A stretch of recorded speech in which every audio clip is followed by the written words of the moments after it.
ಒಂದು ಸಕ್ಸಸ್ಫುಲ್ ಸಿನಿಮಾದ ಪ್ರೀಕ್ವೆಲ್ ಅಥವಾ ಸೀಕ್ವೆಲ್ನ ನಾವು ಮಾಡ್ತಿದ್ದೀವಿ ಅಂದ್ರೆ ಅದರ ಹೈಪು, ಅದರ ಎಕ್ಸ್ಪೆಕ್ಟೇಷನ್ಸ್ ಹೈ ಆಗಿರುತ್ತೆ.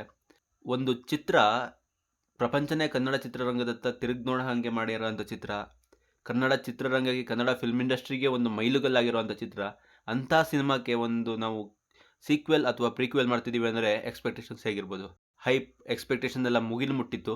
ಸತತ 3 ವರ್ಷಗಳ ಕಾಲ ಯಾವಾಗ ಬರುತ್ತೆ ಈ ಸಿನಿಮಾ ಅನೌನ್ಸ್ ಆದಾಗಿಂದನೂ, ಒಂದು ಸಿನಿಮಾ ಅನೌನ್ಸ್ ಆದಾಗಲೇ 1000 ಕೋಟಿ ಮುಟ್ಟುತ್ತೆ, 2000 ಕೋಟಿ ಹತ್ತತ್ರ ಹೋಗುತ್ತೆ ಅಂತ ಲೆಕ್ಕಾಚಾರ ಹಾಕುವಾಗ ಮಾಡಿದ್ದಂಥ cinema Kantara chapter 1.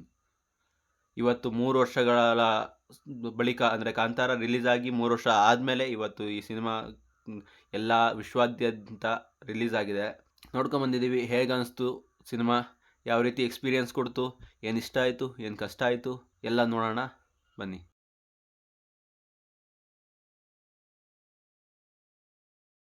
Hi, hello, ನಮಸ್ಕಾರ ಫ್ರೆಂಡ್ಸ್. ನಾನು ನಿಶಾಂತ್ ಕೊಗ್ರೆ. ಕಾಂತಾರ ಚಾಪ್ಟರ್ 1ನ ರಿವ್ಯೂಗೆ ನಿಮಗೆಲ್ಲರಿಗೂ ಸ್ವಾಗತ.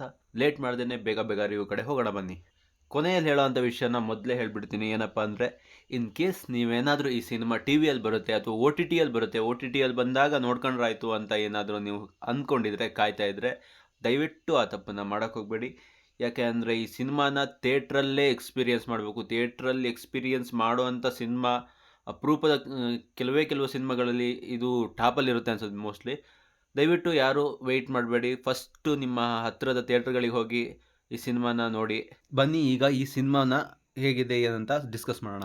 ಮೊದಲನೇದಾಗಿ ರೈಟಿಂಗ್. ಈ ಸಿನಿಮಾದ ರೈಟಿಂಗ್ ಬಗ್ಗೆ ಹೇಳೋದಾದರೆ ಟಾಪ್ ನಾಚ್ ಆಗಿದೆ writing. Story, screen play, dialogues ಎಲ್ಲವೂ ತುಂಬಾ ಚೆನ್ನಾಗಿದೆ.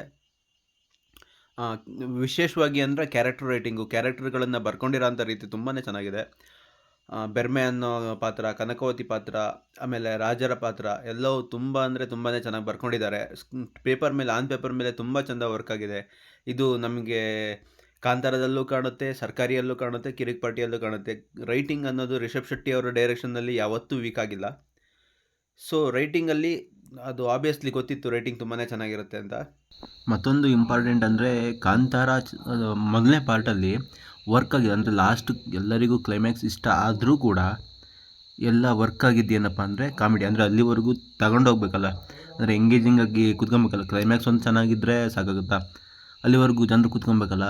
ಅಲ್ಲಿವರೆಗೂ ಕೂರಿಸ್ತಂಥ ಒಂದು ಎಲಿಮೆಂಟ್ ಅಂದರೆ ಕಾಮಿಡಿ.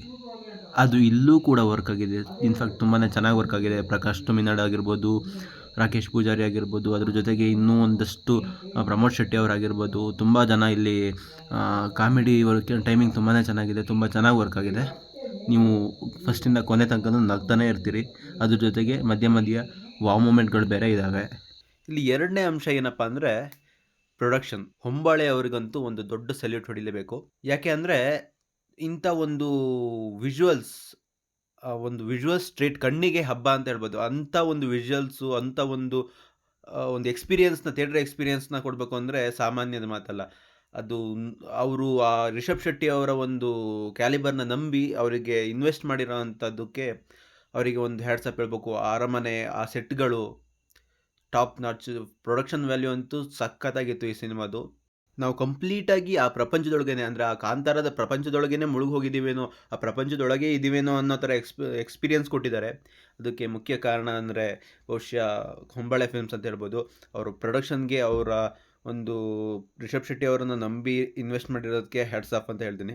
ನೆಕ್ಸ್ಟ್ ಇಂಪಾರ್ಟೆಂಟ್ ಅನಿಸಿದ್ದು ನನಗೆ ಆರ್ಟ್ ವರ್ಕ್ ಮಾತ್ರ ಸೂಪರಾಗಿತ್ತು.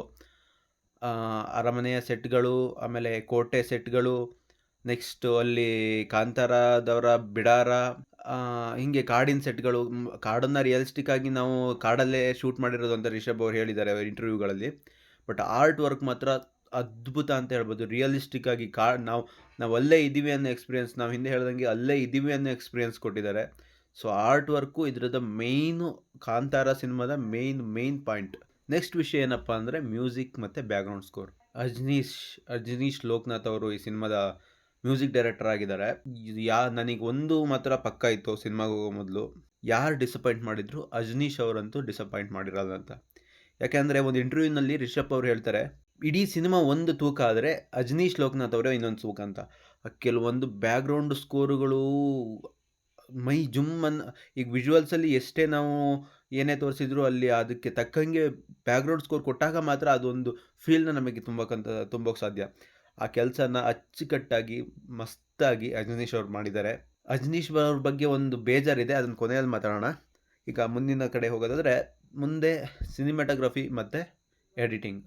ಸಿನಿಮಾಟೋಗ್ರಫಿ ಮತ್ತು ಎಡಿಟಿಂಗ್ ಡಿಸೆಂಟ್ ಆಗಿದೆ. ಸಿನಿಮಾಟೋಗ್ರಫಿ ಅಂತೂ ಕೆಲವೊಂದು ವಾರ್ ಸೀಕ್ವೆನ್ಸ್ಗಳಲ್ಲಿ ಸೂಪರಾಗಿ ಮೂಡಿಬಂದಿದೆ. ಕೆಲವೊಂದು ಫ್ರೇಮ್ಸ್ಗಳಂತೂ ಅಲ್ಟಿಮೇಟ್, ನೀವು ಟ್ರೈಲರಲ್ಲೂ ನೋಡಿರ್ಬೋದು. ವಾರ್ ಸೀಕ್ವೆನ್ಸ್ಗಳಲ್ಲಂತೂ ತುಂಬಾ ಚೆನ್ನಾಗಿ ಹ್ಯಾಂಡಲ್ ಮಾಡಿದ್ದಾರೆ. ಅಷ್ಟೊಂದು ಜನ 500 ಸಾವಿರಾರು ಜೂನಿಯರ್ ಆರ್ಟಿಸ್ಟ್ಗಳು, ಅಷ್ಟು ಜನನೂ ಸಕ್ಕತ್ತಾಗಿ ಹ್ಯಾಂಡಲ್ ಮಾಡಿದ್ದಾರೆ. ಸಿನಿಮಾಟೋಗ್ರಫಿ ಟಾಪ್ ನಾಚ್ ಆಗಿದೆ. ಎಡಿಟಿಂಗ್ ಕೂಡ ಡಿಸೆಂಟ್ ಆಗಿತ್ತು. ಇನ್ನು ಪರ್ಫಾರ್ಮೆನ್ಸ್ಗಳ ಬಗ್ಗೆ ಮಾತ್ರ ಮಾತಾಡಲೇಬೇಕು. ಇಲ್ಲಿ ಆ್ಯಸ್ ಯೂಶುವಲ್ ರಿಷಬ್ ಅವರಂತೂ ಅವ್ರ ಬಗ್ಗೆ ಮಾತಾಡಂಗೆ ಇಲ್ಲ. ಅದು ಅದು ಅದು ರಿಷಬ್ ಅವರು ಅಂತ ಅನ್ಸೋದೇ ಇಲ್ಲ. ಬೆರ್ಮೆನೇ ಅದು ಅದು ಜ್ಯೂಸ್ ಬಿಟ್ಟಿದ್ದಾರೆ ಅವ್ರ ಪಾತ್ರನ. ಆ್ಯಕ್ಟ್ ಮಾಡಿದ್ದಾರೆ ಅಂತ ಅನ್ಸೋದೇ ಇಲ್ಲ, ಅಷ್ಟು ಸಖತ್ತಾಗಿ ಮಾಡಿದ್ದಾರೆ. ಅದರಲ್ಲಿ ಅವರಿಗೆ ಫಸ್ಟ್ ಆಫ್ ಆಲ್ ಅಂತೂ ಅವ್ರ ಕ್ಯಾರೆಕ್ಟರೈಸೇಷನ್ ನನಗೆ ತುಂಬಾ ಇಷ್ಟ ಆಯಿತು. ಒಂಥರ ಇನೋಸೆನ್ಸು, ಒಂಥರ ಬಂಡಧೈರ್ಯ, ಒಂಥರ ಕಾಡು ಮನುಷ್ಯರು, ಅದೇ ಥರನೇ ಅನಿಸ್ಬಿಡುತ್ತೆ ನಮಗೆ. ಆ ಥರ ಅಷ್ಟು ಚೆಂದ ಆ್ಯಕ್ಟ್ ಮಾಡಿದ್ದಾರೆ. ಆಮೇಲೆ ಜೊತೆಗೆ ರುಕ್ಮಿಣಿ ವಸಂತ್ ಅವರಂತೂ ಎಷ್ಟು ಮುದ್ದಾಗಿ ಕಾಣಿಸ್ತಾರೆ ಅಂದರೆ, ಅದರಲ್ಲಿ ಕ್ಯಾರೆಕ್ಟ್ರು ಒಂದೇ ಆದರೂ 2 ರೀತಿ ಅದು ಇರುತ್ತೆ. ಫಸ್ಟ್ ಆಫ್ ಆಲ್ ಒಂದು ರೀತಿ, ಸೆಕೆಂಡ್ ಆಫ್ ಆಲ್ ಒಂದು ರೀತಿ ಇರುತ್ತೆ. 2 ಫೇಸಲ್ಲೂ ತುಂಬಾ ಚೆಂದ ಆ್ಯಕ್ಟ್ ಮಾಡಿದ್ದಾರೆ. ಮುದ್ದಾಗಿ ಕಾಣಿಸೋದಷ್ಟೇ ಅಲ್ಲದೆ ಈ ಸಿನಿಮಾದಲ್ಲಿ ತುಂಬ ಚೆಂದ ಆ್ಯಕ್ಟ್ ಮಾಡಿದ್ದಾರೆ. ಅವ್ರ ಆ್ಯಕ್ಟಿಂಗ್ ಯಾವತ್ತಿಗೂ ಯಾವ ಸಿನಿಮಾದಲ್ಲೂ ಏನು ಕಮ್ಮಿ ಇರಲಿಲ್ಲ. ಬಟ್ ಇಲ್ಲೂ ಒಂದು ಕೈ ಮೇಲೆ ಮುದ್ದಾಗಿ ಕಾಣಿಸ್ಕೊಳ್ಳೋದ್ರ ಜೊತೆ ಮುದ್ದಾಗಿ ಆ್ಯಕ್ಟ್ ಮಾಡಿದ್ದಾರೆ. ಅದ್ರ ಜೊತೆಗೆ ಮಲಯಾಳಂ ಆ್ಯಕ್ಟರ್ ಜಯರಾಮ್ ಅವರು, ಆಮೇಲೆ ಗುಲ್ಶನ್ ದೇವಯ್ಯ ಅವರು ಕೂಡ, ಅವರಿಬ್ಬರದ್ದು ಇಂಪಾರ್ಟೆಂಟ್ ರೋಲ್ ಇದೆ. ಅವರು ಕೂಡ ತುಂಬ ಚೆನ್ನಾಗಿ ಆ್ಯಕ್ಟ್ ಮಾಡಿದ್ದಾರೆ. ಅದ್ರ ಜೊತೆಗೆ ರಾಕೇಶ್ ಪೂಜಾರಿ ಅವರು, ಪ್ರಕಾಶ್ ತುಮಿನಾಡ್ ಅವರು, ಎಲ್ಲರೂ ತುಂಬ ಅಂದರೆ ಅವ್ರಿಗೆ ಕೊಟ್ಟಿರುವಂಥ ಕ್ಯಾರೆಕ್ಟರ್ಗಳನ್ನು ಅಚ್ಚುಕಟ್ಟಾಗಿ ನಿರ್ವಹಿಸಿದ್ದಾರೆ. ಇನ್ನು ಬೇರೆ ಬೇರೆ ಅಂತ ಆ್ಯಕ್ಟರ್ಗಳು ಬರ್ತಾರೆ. ಈ ಕಾಂತಾರದಲ್ಲಿ ಆ್ಯಕ್ಟ್ ಮಾಡಿರೋಂಥ ಮೇನ್ ಆ್ಯಕ್ಟ್ರು ಒಬ್ಬ ಕ್ಯಾಮಿಯೋ ರೀತಿ ಬಂದು ಹೋಗ್ತಾರೆ. ಅದು ಕೂಡ ಡಿಸೆಂಟ್ ಆಗಿತ್ತು. ಎಲ್ಲೂ ಅದನ್ನು ಫೋರ್ಸ್ಫುಲಿ ತುರ್ಕಿದಾಗ ಅನಿಸಿಲ್ಲ. ಓಕೆ, ಸ್ಟೋರಿಗೆ ಎಲ್ಲೂ ತೊಂದರೆ ಆಗದಿರೋಂಗೆ ಹಾಕಿದರು. ಕತೆ ವಿಚಾರಕ್ಕೆ ಬಂದರೆ ಒಂದು 2 ರೀತಿಯ ಪ್ರಪಂಚ. ಅವ್ರದ್ದೇ ಒಂದು ಪ್ರಪಂಚ, ಇವ್ರದ್ದೇ ಒಂದು ಪ್ರಪಂಚ. ಇಲ್ಲಿ ಕಾಂತಾರದವರು ಕಾಡಲ್ಗೆ, ಅಲ್ಲಿ ಅವ್ರದ್ದೇ ಒಂದು ಪ್ರಪಂಚ. ಅಲ್ಲಿ ಬಾಂಗ್ರಾದವ್ರದ್ದೇ ಒಂದು ಪ್ರಪಂಚ. ಅದು ರಾಜರು ಅಥವಾ ಅರಮನೆ ಇರೋಂಥ ಒಂದು ಇದು. ಅಲ್ಲಿ ಅವರು ಇಲ್ಲಿ ಬರ್ತಿರಲ್ಲ, ಇಲ್ಲಿ ಅವರು ಅಲ್ಲಿ ಬರ್ತಿರಲ್ಲ. ಹೀಗಿದ್ದಾಗ ಒಂದು ಸಣ್ಣ ಕಾನ್ಫ್ಲಿಕ್ಟಿಂದ ಒಂದು ಕತೆ ಸ್ಟಾರ್ಟ್ ಆಗುತ್ತೆ. ಅಂದರೆ ಈ ಕತೆ ಸ್ಟಾರ್ಟ್ ಆಗೋದು ಕಾಂತಾರ ಫಸ್ಟ್ ಮಾಡಿರೋ ಸಿನಿಮಾಯಿಂದನೇ. ಅಲ್ಲಿಂದನೇ ಒಂದು ನಾವು ಟ್ರೈಲರನ್ನು ನೋಡಿರ್ಬೋದು, ನಮ್ಮ ಅಪ್ಪ ಇಲ್ಲಿ ಯಾಕೆ ಮಾಯ ಆದದ್ದು ಅಂತ. ಅಲ್ಲಿಂದ ಕತೆ ಸ್ಟಾರ್ಟ್ ಆಗಿ ಎಂಡ್ ಆಗೋದು ಕೂಡ ಅಲ್ಲೇ. ಬಟ್ ಆ್ಯಕ್ಚುಯಲ್ ಕತೆ ಏನಂದರೆ ಒಂದು ಸಣ್ಣ ಕಾನ್ಫ್ಲಿಕ್ಟಿಂದ ಸ್ಟಾರ್ಟ್ ಆಗುತ್ತೆ. ಅದು ಆಗ್ತಾ ಆಗ್ತಾ ಆಗ್ತಾ ಒಂದು ಕಾನ್ಫ್ಲಿಕ್ಟ್ ದೊಡ್ಡದಾಗ್ತಾ ಒಂದು ವಾರಿಗೆ ಹೋಗಿ ನಿಂತ್ಕೊಳುತ್ತೆ. ಅಲ್ಲಿ ಫಸ್ಟ್ ಹಾಫು ಓಕೆ, ಕ್ಯಾರೆಕ್ಟರ್ಗಳ ಒಂದು ಬಿಲ್ಡ್ ಮಾಡ್ಕೊಡೋದು, ಕ್ಯಾರೆಕ್ಟರೈಸೇಷನ್ ಅದ್ರ ಕಡೆ ಗಮನ ಕೊಟ್ಟಿದ್ದಾರೆ. ಕಥೆನ ಬಿಲ್ಡ್ ಮಾಡೋದು ಓಕೆ, ಇದೆಲ್ಲ ಯಾಕೆ ನಡೀತಾ ಇದೆ, ಹೇಗೆ ನಡೀತಾ ಇದೆ, ಏನಕ್ಕೆ ಇದೆಲ್ಲ ಸ್ಟಾರ್ಟ್ ಆಯಿತು ಅನ್ನೋ ರೀತಿಯಲ್ಲಿ ತೋರಿಸ್ಕೊಡ್ತಾರೆ. ಒಂದು ಲೆವೆಲ್ಲಿಗೆ ತಗೊಂಡು ಹೋಗಿ ಇನ್ನೇನು ಒಂದು ದೊಡ್ಡ ಬ್ಯಾಂಗರ್ ಜೊತೆಗೆ ಇಂಟ್ರೂವಲ್ನ ಎಂಡ್ ಮಾಡ್ತಾರೆ. ಇಂಟ್ರೂವಲ್ ಬರುತ್ತೆ ಅಲ್ಲಿಗೆ, ಫಸ್ಟ್ ಹಾಫ್ನ ಎಂಡ್ ಮಾಡ್ತಾರೆ. ನಾವು ಇತ್ತೀಚಿನ ದಿನಗಳಲ್ಲೆಲ್ಲ ನೋಡ್ತಾ ಇದ್ದೀವಿ, ಫಸ್ಟ್ ಹಾಫು ತುಂಬ ಚೆನ್ನಾಗಿ ತಗೊಂಡು ಹೋಗ್ತಾರೆ, ಹೈ ಮೊಮೆಂಟಲ್ಲಿ ತಗೊಂಡು ಹೋಗ್ತಾರೆ. ಸೆಕೆಂಡ್ ಹಾಫು ಏನಂದರೆ ಏನೂ ಇರಲ್ಲ. ಬಟ್ ಇಲ್ಲಿ ಮಾತ್ರ ಓಕೆ, ಡಿಸೆಂಟಾಗಿ ಫಸ್ಟ್ ಹಾಫ್ನ ಚೆನ್ನಾಗಿ ಒಂದು ಕ್ಯಾರೆಕ್ಟರೈಸೇಷನ್, ಕಥೆನ ಬಿಲ್ಡ್ ಮಾಡೋದಕ್ಕೆ ಸಿಂಪಲಾಗಿ ತಗೊಂಡಿದ್ದಾರೆ. ಸೆಕೆಂಡ್ ಹಾಫ್ ಸ್ಟಾರ್ಟ್ ಆಗ್ತಿದ್ದಂಗೆ ಕ್ಲೈಮ್ಯಾಕ್ಸ್ ಸ್ಟಾರ್ಟ್ ಆಗಿಬಿಡುತ್ತೆ. ನಾವು ಅಂದ್ಕೊಂಬಿಡ್ತೀವಿ, ಇದೇನಪ್ಪ ಇದು, ಇಷ್ಟು ಬೇಗ ಕ್ಲೈಮ್ಯಾಕ್ಸ್ ಬಂದ್ಬಿಡ್ತು, ಇಷ್ಟು ಬೇಗ ಒಂದು ವಿಲನ್ ಕಾನ್ಫ್ಲಿಕ್ಟ್ ಸ್ಟಾರ್ಟ್ ಆಯಿತು, ಈ ಥರ ಅಂದ್ಕೊಂಬಿಡ್ತೀವಿ. ಬಟ್ ಅಲ್ಲಿ ಒಂದು ಟ್ವಿಸ್ಟ್ ಬರುತ್ತೆ. ಪ್ರೀ ಕ್ಲೈಮ್ಯಾಕ್ಸ್ ಆಗ್ತಿದ್ದಂಗೆ ಒಂದು ಟ್ವಿಸ್ಟ್ ಬರುತ್ತೆ. ನಾನು ಆ್ಯಕ್ಚುಲಿ ಏನಂದರೆ ಇದನ್ನು ಟ್ರೈಲರ್ ನೋಡಿದಾಗ ನಾನೊಂದು ಗೆಸ್ ಮಾಡಿದ್ದೆ. ಬಟ್ ಒಂದು ಟ್ವಿಸ್ಟ್ನ ನಾವು ಗೆಸ್ ಮಾಡೋಕ್ಕಾಗಲ್ಲ ಅಂತ ಒಂದು ಟ್ವಿಸ್ಟ್ ಇಟ್ಟಿದ್ದಾರೆ. ಟ್ವಿಸ್ಟ್ ಆಮೇಲೆ ಕ್ಲೈಮ್ಯಾಕ್ಸ್ ಬರುತ್ತೆ. ಕ್ಲೈಮ್ಯಾಕ್ಸಲ್ಲೂ ಕೂಡ ಒಂದಿಷ್ಟು ವಿಜುವಲ್ಸಲ್ಲಿ ತುಂಬಾ ಚೆನ್ನಾಗಿದೆ. ಒಂದು ದೇವರನ್ನೇ ನಮ್ಮ ಎದುರುಗಡೆ ತಂದಿಟ್ಟಂಗೆ ಅನಿಸುತ್ತೆ. ಆ ಎಕ್ಸ್ಪೀರಿಯನ್ಸ್ ಮಾತ್ರ ಅಲ್ಟಿಮೇಟ್ ಇರುತ್ತೆ. ಅದನ್ನೆಲ್ಲ ಒಂದು ರೀತಿ, ಯಾವ ರೀತಿ ಅಂದರೆ ನಾವು ದೇವಸ್ಥಾನದೊಳಗಿದ್ದೇವೇನೋ, ಮೇ ಬಿ ನಾವು ಥಿಯೇಟ್ರ್ ಹೊರಗೇ ಚಪ್ಪಲಿ ಬಿಟ್ಟು ಬರಬೇಕಿತ್ತು, ಆ ಥರ ಫೀಲ್ ಆಗೋ ರೀತಿ ಮಾಡಿದರು.